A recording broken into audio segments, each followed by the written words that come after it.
New Grub Street by George Gissing. Dramatised by Tony Ramsey, with Harold Pinter as the narrator. Episode 1. From his desk, Edwin Reardon looked out onto the damp rooftops of Maida Vale. It was the novelist's habit to begin the main work of the day at 9 and work late into the evening. But this morning, he was at his desk before breakfast. The book had slowed. Not for the first time, he found himself wondering if a few days' respite from London might not be all he needed to unlock his story. But he dismissed the thought. For the man who labours in the valley of the shadow of books, there could be no rest. Driving all idea of the reviving country air from his mind, he dipped his pen and began to write.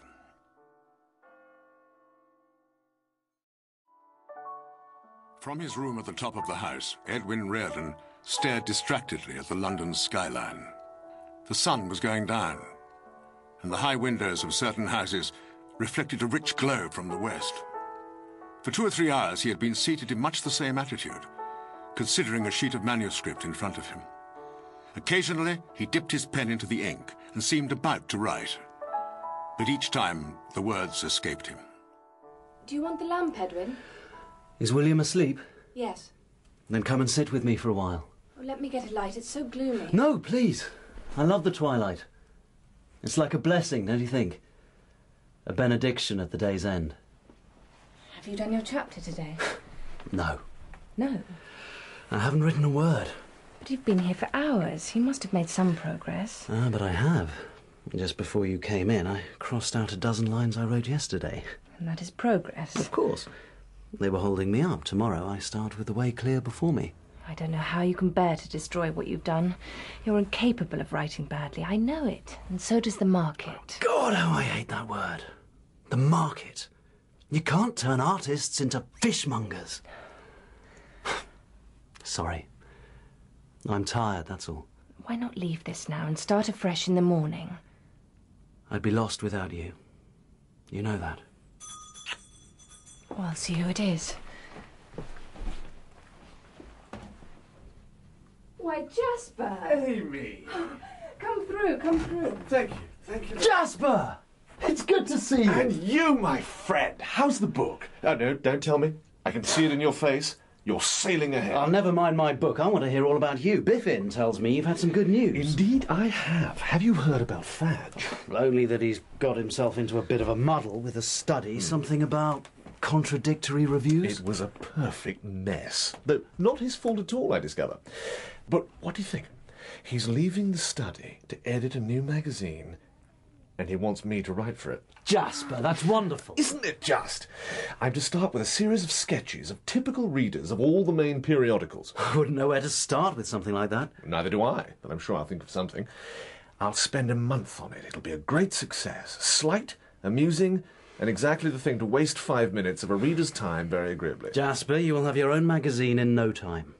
But we're forgetting ourselves. You'll have some tea. Oh, not if it's any trouble. Oh, don't be silly, Jasper. You talk to Edwin. I'll see what I can do. You're very kind. This really is good news, Jasper. I know. Now, tell me about the book. No, there's nothing to tell. It hasn't moved in the last week. Tut, this won't do. You need a holiday, my friend. How can I have a holiday, Jasper? We've barely enough to survive as it is. And I have to finish the book before I can do anything. I don't have a choice. Then when this one is done, you must manufacture something that will provide you with the means to take a holiday. Something that appeals to the popular taste. I wish I could. I already feel this one will be no better than the last. But with a break, I'm sure I could settle to good work again. This is good. This is positive. In the meantime, you must set yourself a target. So many words a day, whether you feel like it or not. Get the thing done. That's what I told him. Do you know, he keeps throwing away what he's written. Well, that's absurd. You should listen to your wife, you know. Not only is she charming, she's intelligent too. I don't think I could write anything popular if I tried. Well, why not? Something exciting, mysterious. I don't mean brutally claptrap. Something that would appeal to the masses. Think it over. And when I'm on board at the Current, I'll make sure you get good notice of it. If only it were that easy, Jasper. But it is. Cheer up. Turn your hand to something popular and the market will reward you, I promise. Edwin, what is it? Are you all right? Why are you sitting in the dark? The second volume is done. But that's wonderful. Is it wonderful that in 15 days I've written the most execrable volume of my career? You're overreacting. You always do. You'll feel very different when they offer you £200 or £300 for the book. 200 or 300? I'm afraid that's out of the question. But why? That's a paltry sum. It would be if the optimist hadn't failed so comprehensively. As things stand, it's impossible. I'm sorry, Amy. Don't say that. You do still love me a little. Much more than a little. Even though I've sunk to writing wretched potboilers. Is it really that bad? Amy, you must promise me never to read any of the reviews. I couldn't bear it. I don't believe they will be unkind. At this rate, they will be damnable. How we will ever face our friends, I don't know. Edwin, if you find you are unable to do good work, you must not do bad. How can you say that? Not 2 weeks ago you were urging me to write at any cost. You want me to try a trashy, sensational story. You misunderstood me. A sensational story need not be trash. I meant only that you should try harder to appeal to the public. I might have expected support from you, of all people. That's not fair, and you know it. In 14 days the book will be done. In a week we will not have a shilling. Very well, then we will sell some of my books. Edwin. And I still have my watch and 1 or 2 other trifles. Now, if you would excuse me, I must plan my work for tomorrow. Edwin, you have a visitor. Biffin! Why, it's good to see you. Oh, thank you, Reardon. I hope I don't disturb you. Not at all. Come in. William's asleep. We've got some time to ourselves. Let me take your coat. I prefer to keep it on if you don't mind. Nonsense. We'll build up the fire. Amy, if our guest is content... I would prefer it. Very well. You'll have some tea with us, Mr. Biffin. You're very kind, but I couldn't possibly presume. Oh, not at all. We insist, don't we, Edwin? Yes, of course. Sit down, Biffin. Then thank you. Thank you very much. I'll see what I can find. Biffin, are you quite well? You look a little pale. Oh, yes. Yes, I'm perfectly well. It's true I have few pupils at the moment, so there are days when I find myself facing what you might call the absolute impossibility of purchase. But fortunately, my needs are modest. Oh, my dear friend, if there's anything I can do to help... I won't hear of it. Besides, the time has been well spent. I want to tell you about a novel I am planning. It's keeping me awake at night. It will be unlike anything written before. And then I'd love to hear about it. I aim for absolute realism in the sphere of the ignobly decent. Ordinary life, the life of the vast majority of unremarkable people, treated with absolute fidelity and seriousness. What do you say to that? And what's the story? Oh, there is no story. Life, you see, is not made up of stories. Life is a catalogue of chance encounters, of meaningless accidents. I will report ordinary conversations verbatim. I will simply say, look, this is the kind of thing that happens. But what's the good of talk that leads to nothing? It's a bit of real life. Won't that be rather tedious? Unutterably tedious. That, you see, is the stamp of the ignobly decent life. You're right, Biffin. No one has written such a book, and for very good reason. If it was written, who would publish it? And if it was published, who would read it? I don't know. But if writers worry more about finding a publisher than about writing, no good work would ever be done. And then I envy you, my friend. To write like that, without hope or favour, is a freedom utterly denied to me. My dear Reardon, how can you envy me? You have the most blessed existence imaginable. Home, family, reputation, and the love of the most beautiful woman I believe I've ever seen. These are things I can only dream about. I have not felt the excitement you speak of since I was writing on neutral ground, when I had neither reputation nor family. But you wouldn't surely exchange your position for mine. If the choice was presented to me... Edwin, could you help me with the tray? Of course. Excuse me, Biffin. Is Biffin well? The poor man looks as if he's dying of starvation. It's quite possible. And why won't he take off his topcoat? Because, my dear, I believe he's pawned his jacket. As Reardon struggled to finish his novel, the anguish of composition transferred itself into morbid symptoms. A sharp attack of lumbago fell upon him. For 2 or 3 days, it was torture to support himself at his desk. He fell prey to headaches, a troublesome throat, and a general enfeeblement that seemed as much a symptom of his writing as his bodily weakness. And yet, despite all this, the day came at last when he was able to write at the foot of his final slip, the end. The work done, he lay back, closed his eyes, and let time pass in blankness for a quarter of an hour. How much money is left? In another week there will be nothing. Is it finished? Yes, it's done. How soon do you expect payment? If I deliver it tomorrow, it must be read, considered, an offer made. A month at the least. Will you ask for an advance? I can't beg, Amy. I'm not entitled to payment until the book is accepted. How can it be begging? It's your publisher. If they will pay 200 or 300 in a month, why should they not pay a few pounds now? 200 or 300 is out of the question. I've told you that. You don't know that. Amy, you have no idea what this wretched book has become. It will not be as bad as you suppose. I wish that were true. You're going to have to read the proofs for me. I can't bear to look at it again. Mr. Beasley has cause to thank you for on neutral ground. I cannot believe that he will not help you now if you were to ask. What else can we do? I could borrow some money from my mother. No. Well, very well, then what choice do you have? Speak to your publisher, please. When Reardon arrived at the offices of his publishers, he discovered that his editor was out of town and would not be available for more than a week. There was no alternative but to leave the manuscript of Margaret home with a covering note and return to the street. For an hour or more he walked with a heavy heart, until at length he found himself outside the premises of his former employer, Mr. Carter. Ah, Reardon, how do? Delighted to see you. Are you very busy, Carter? Well, a little. A few cheques to sign. We're just getting out our Christmas appeal for the hospital. You remember? Yes. I should like to have a word with you. Right you are. Let's go into my office.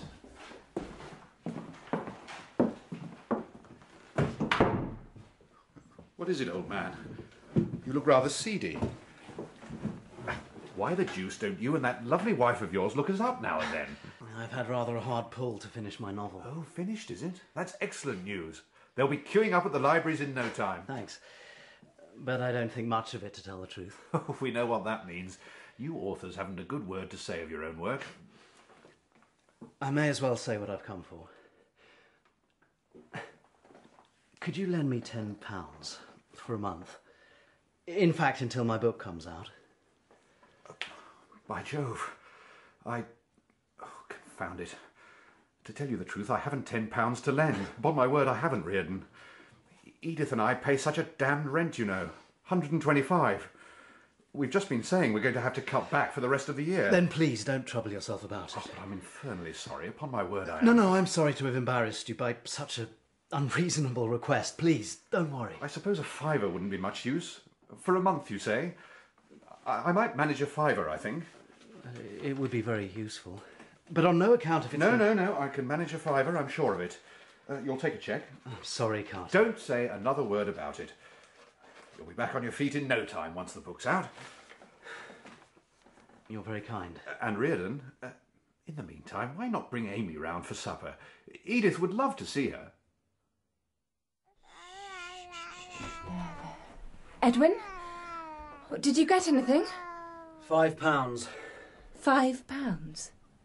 That's all they would give? And Beasley is away. There was no one at the publishers to ask. Then who... I went to Carter. Edwin, how could you?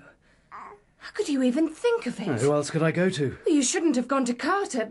I could have asked Mother. I told you. And I told you I do not wish to be beholden to your family.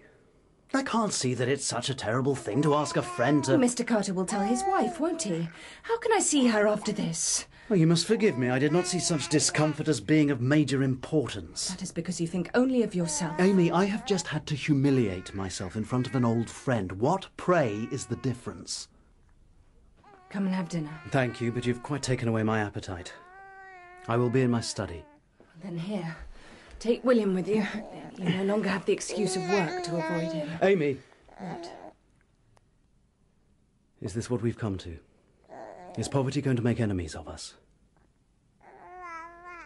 Carter knew how things stood. Before I asked him... £5 will be very little use to us, you know that. I'm sorry. It's done now. Better leave things to me. You must rest while you can if you are to begin work again. There is small chance of rest if we are not friends. I know. Then... Sit down. I'll bring dinner.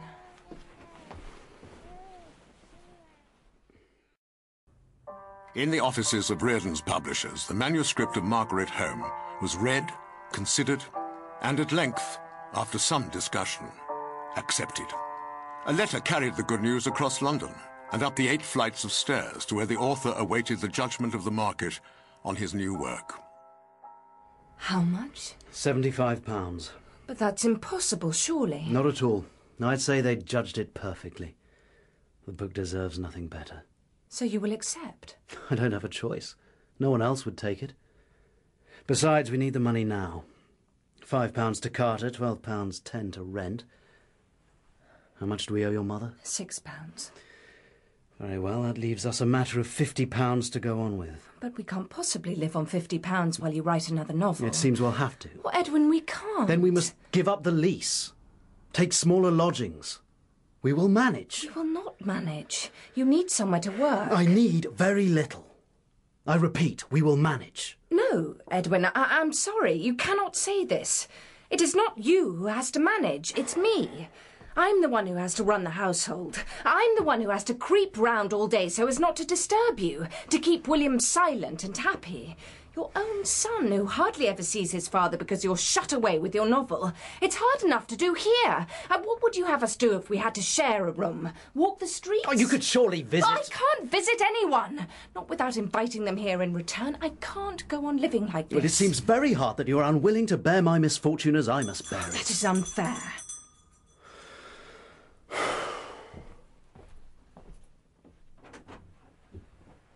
Jasper, I'm just on my way to see Dora and thought I'd drop by.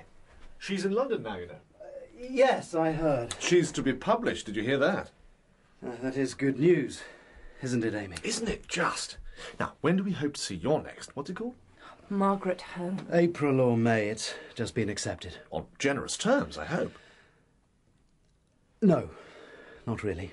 Well, then you should withdraw it at once and offer it elsewhere. I don't think so. Edwin dislikes the book. Oh, he dislikes everything he writes. Don't worry. I'll give it a boost.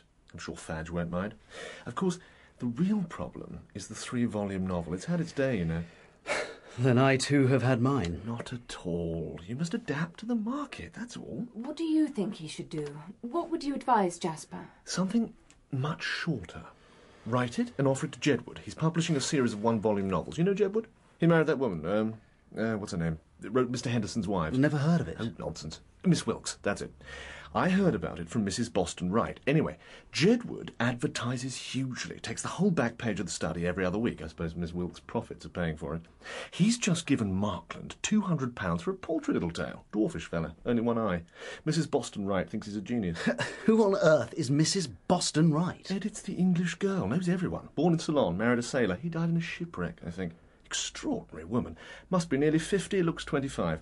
Let me take you to one of her evenings. I'll introduce you. No, I'd be horribly out of my element. I can't see why. You'd meet all sorts of well-known people. It would do you good. Someday, perhaps, not just now. Well, let me know if you change your mind and I'll arrange it. But either way, you must give some thought to the shorter novel. I'm dining with someone who reads for Jedwood next week. Good heavens, Jasper, who don't you know? I've made it my business to know everyone. A man who lives by miscellaneous writing can't have too many acquaintances.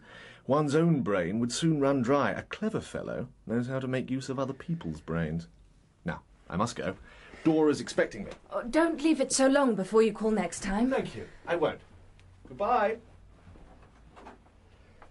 Someday that man will own a mansion and dictate literary opinion to the universe. Why didn't you take up his offer? He was trying to help. If I was doing reasonable work, I would, but I won't go amongst these people as the author of Margaret Home and the rubbish I'm writing now. Then you must cease to write rubbish. Then I must cease to write at all.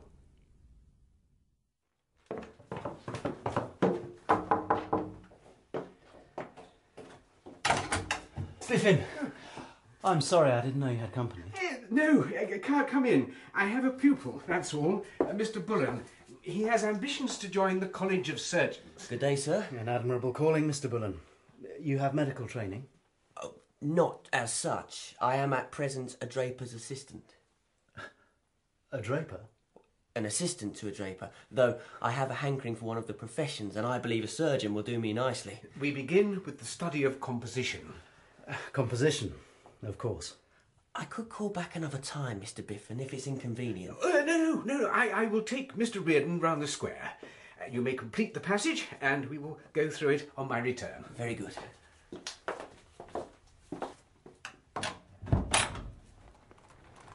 Is he serious? I'm afraid so. It's hopeless, of course. But he only pays 6p an hour, and I'd say that was fair for some training in rudimentary grammar. This afternoon, I will see a junior clerk in a grain warehouse who has decided he would like to take the bar exams. A worthy aspiration, though, unfortunately, like Mr. Bullen's, entirely unrealistic. Then Mr. Bullen and I have a good deal in common. How so? I'm going to give up writing, Biffin. It's become pure torture. And what possible reason can there be for persisting in an activity that drives me to despair and brings nothing but misery to my family? For one thing, it is your profession. The means by which you live. And if it can't provide the means, what then? I gave up writing once. You did? You never told me. For a week, I was the happiest man alive. I discovered that what Johnson said in the Discoveries was true. You remember, there is no statute bids you be a poet against your will. For years I'd been chained to a rock, labouring like Sisyphus to as little effect. And what happened? It began to wear off. Slowly at first. I would find myself doodling in the margins of newspapers, just for the sake of fashioning sentences. I began to miss my chains, my rock. In 3 months, I was more miserable than I'd ever been in my life. It would be just the same for you. I think I'm going to lose Amy. Then you are deluded, my friend. Amy is the kindest, dearest creature alive, and she worships you. As soon as you are working again, you will see it. Work is the only salvation, then? Of course, provided it is of the right kind. Then let us not talk of this anymore. Tell me about your book. The story that is to have no story. Does the excitement still keep you awake at night? More than ever. I have a subject and a title. Now, don't for heaven's sake tell me it's bad luck. Not at all. There is no such thing as bad luck in the sphere of the ignobly decent. Very well. Then what is this masterwork to be called? Mr. Bailey, Grocer. Biffin, no one on earth will buy this book, but you may put me down for a copy at once. Where have you been? To Mother's. You were at your mother's yesterday. I find it strange she should want to see her daughter and grandson. I find it strange that you should give no thought to me in this. Leaving me alone for long, miserable days just because I'm suffering under a misfortune. But you tell me yourself you need to be able to work without distractions.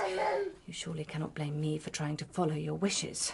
It is not an easy task, I assure you. You have much to endure, I know, but that's no reason why you should turn against me. I have not... And I won't have you discussing me with your mother as if I deliberately dragged you down to this mean condition. How can you tell what I say about you? Isn't it true? Of course we've talked about you. I knew it. I have not discussed you with Mother in any way you could find fault with. You do not love me. You can't know that... I have the proof. You have no such thing. No?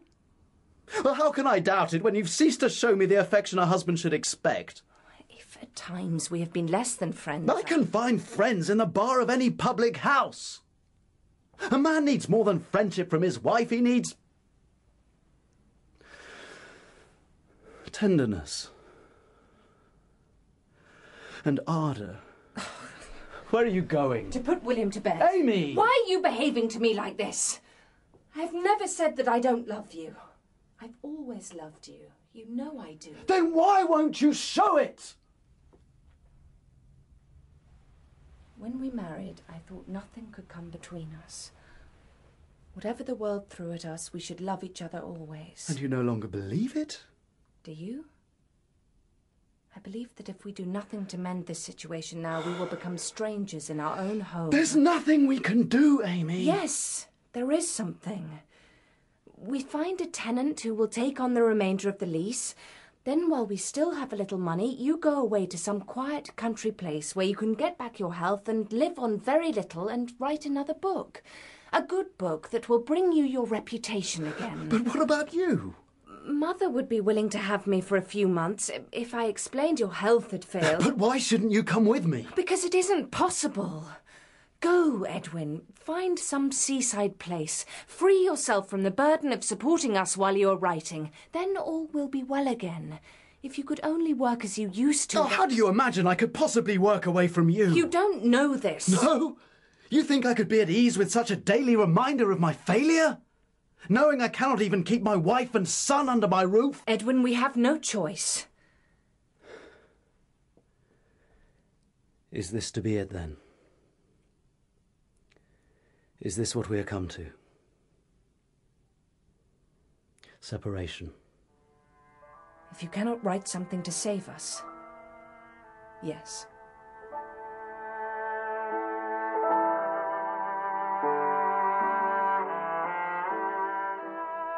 In episode 1 of New Grub Street by George Gissing, the narrator was Harold Pinter. Edwin Reardon was played by Jonathan Firth. Amy Reardon by Amelia Fox. Jasper Milvain by Jonathan Cake. Mr. Yule by Kenneth Cranham, and Marion Yule by Tracy Ann Oberman. Anne Beach was Mrs. Yule. Helen Longworth, Dora. Ian Masters, Biffin. David Timpson, Quamby. Paula Jacobs, Mrs. Milvain, Martin Hyder, Mr. Carter, and Carl Prekop, Bullen. New Grub Street was dramatised by Tony Ramsey, with music by Mia Soteriou, and directed by Janet Whittaker.